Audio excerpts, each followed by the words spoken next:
লোকে ফুটলি কেন বলবো চাঁপার ফুল রান্না লোকে ফুটলি কেন বলবো চাঁপার ফুল সন্ধ্যা বলো দেবী কার হবি তুই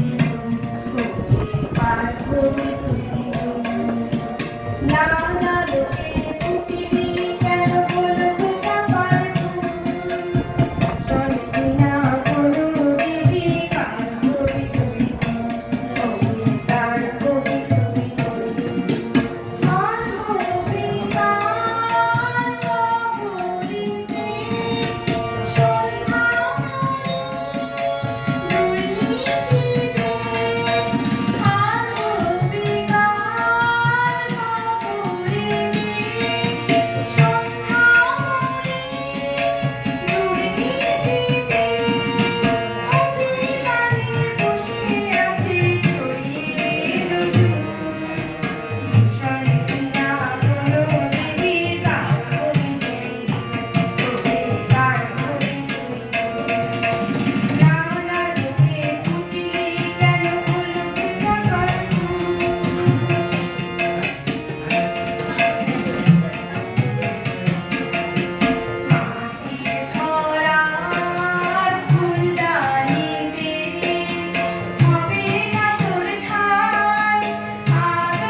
Thank you.